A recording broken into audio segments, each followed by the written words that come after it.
26 दिसंबर 2024 चीन के south west province के चेंगडू के आसमान में एक रहस्यमयी विमान दिखाई पड़ता है। उस रहस्यमयी विमान को दो J-20 विमान एस्कॉर्ट करके लेके जा रहे थे।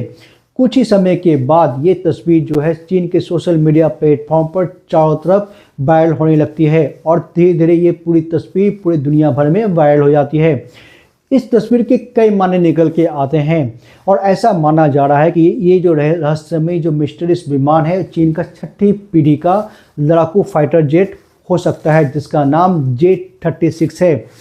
अगर चीन ने J-36 या 6 पीढ़ी का अपना विमान डेवलप कर लिया है तो ये दुनिया के लिए बहुत बड़ी खबर है।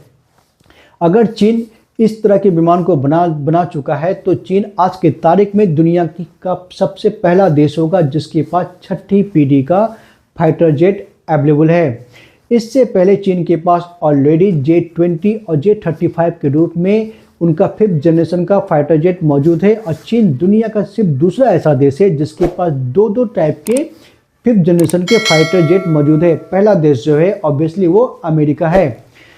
आज के सेशन में हम इसी बात की चर्चा करेंगे और समझने की कोशिश करेंगे कि आखिर इस खबर के क्या मायने हैं और चीन ने जो अपना छठी पीढ़ी का जो फाइटर जेट डेवलप किया है उससे सबसे ज़्यादा खतरा किसको होने वाला है और इस खबर का असर हमारे देश भारत में क्या पड़ने वाला है।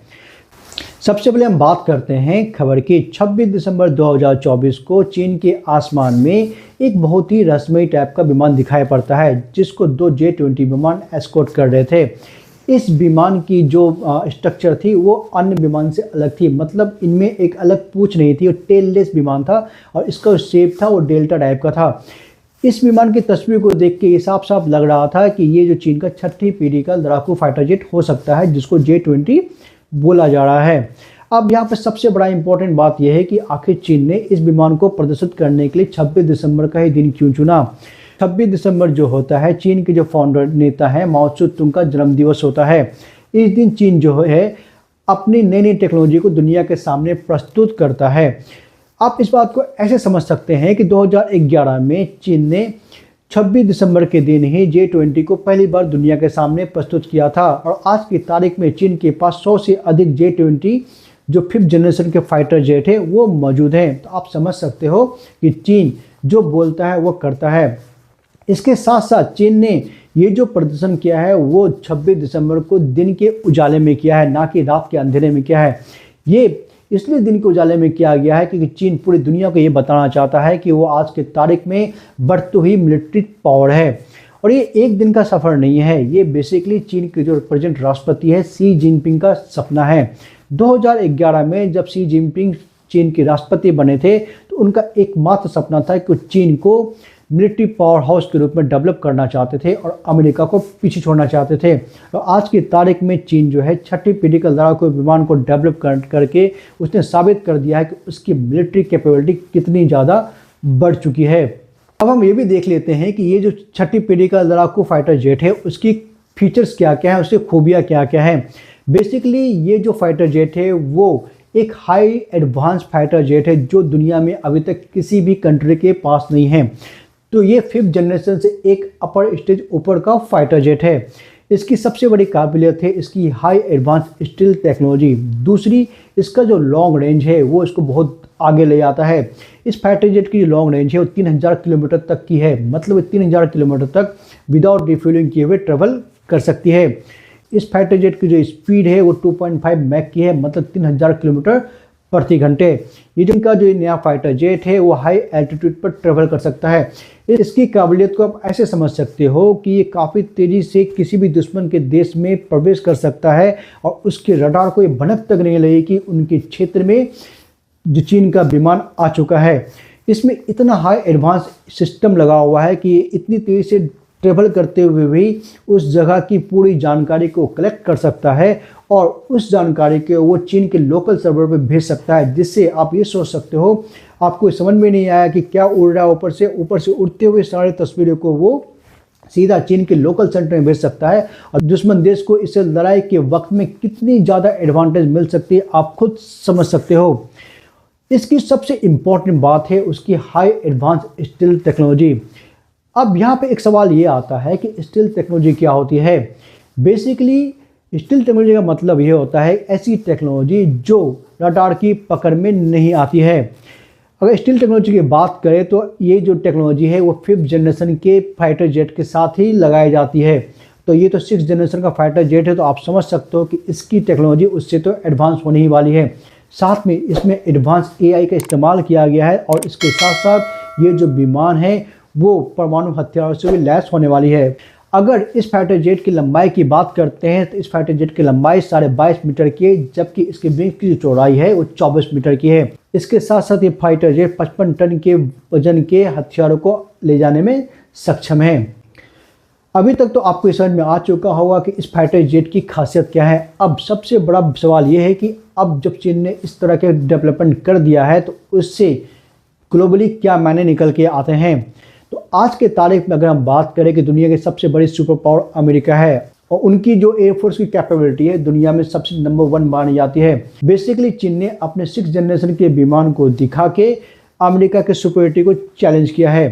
चीन के पास ऑलरेडी J-20 और J-35 के रूप में 5th जनरेशन का विमान मौजूद है। चीन की बढ़ती हुई मिलिट्री पावर को अमेरिका ने खुद ही माना है कि पेंटागन ने अपनी रिपोर्ट में ये साफ साफ कहा था कि इंडो पैसिफिक रीजन में चीन आज की तारीख में सबसे बड़ा मिलिट्री पावर है।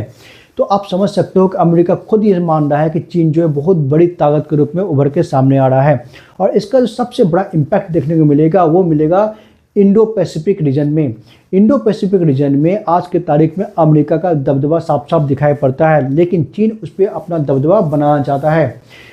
जब ये 6ठी पीढ़ी का विमान जब चीन के पास मौजूद है तो इसकी जो लॉन्ग रेंज की कैपेबिलिटी है वो इसको इस क्षेत्र में काफ़ी ज़्यादा आगे लेके जाने वाली है।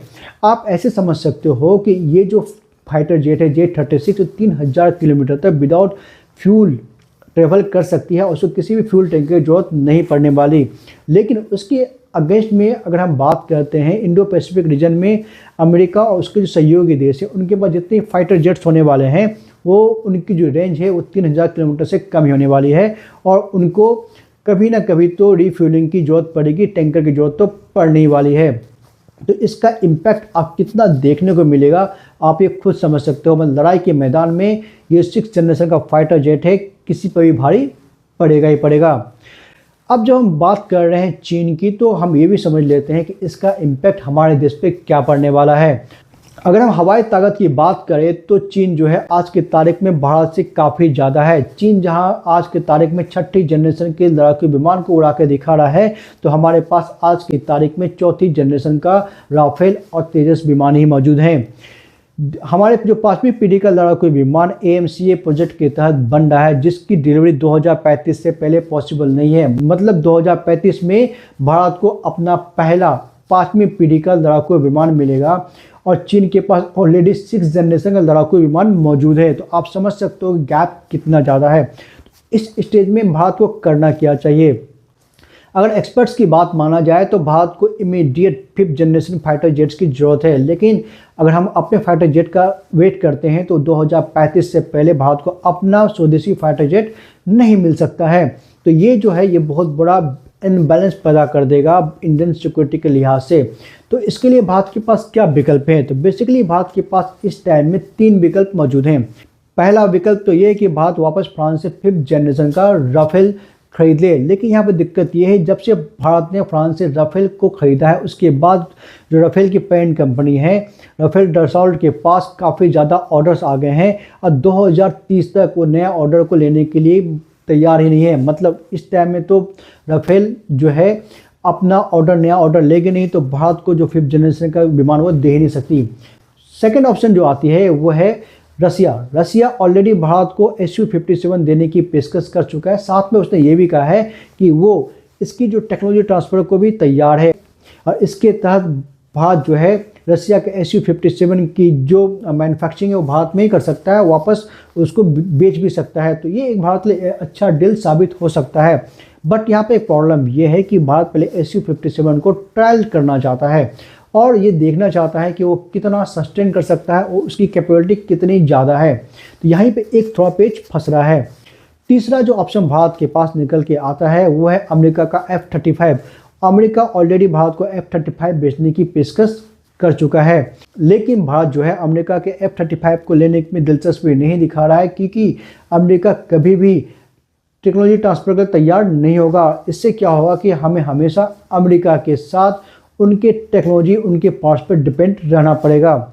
इसका सबसे बड़ा इम्पैक्ट ये होता है कि आज के टाइम में हमारे जो है अमेरिका के साथ रिलेशन अच्छे हैं, लेकिन कल को रिलेशन खराब हुए तो अगर उन्होंने अपने पार्ट्स को आपूर्ति को रोक दिया या फिर किसी और सामान की आपूर्ति को रोक दिया तो हमारे जितने फाइटर जेट्स हैं वो बेकार पड़ रह जाएंगे। पर देखना ये जरूरी होगा कि भारत सरकार आगे आने वाले टाइम में क्या करती है, लेकिन ये तो तय है कि इमीडिएट भारत को जो है अपने 5th जनरेशन फाइटर प्लेन की रिक्वायरमेंट तो है ही।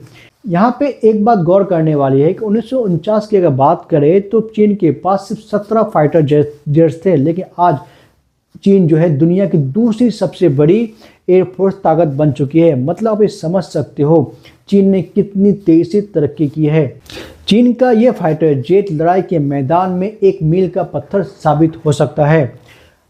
उम्मीद है आपको हमने इस खबर के हर पहलू के बारे में अच्छे से समझाया है। अगर जानकारी अच्छी लगी हो तो दोस्तों के साथ साझा जरूर कीजिएगा, और अगर आप चैनल पर नए हैं तो चैनल को सब्सक्राइब करना बिल्कुल ही मत भूलिएगा। जय हिंद, जय भारत।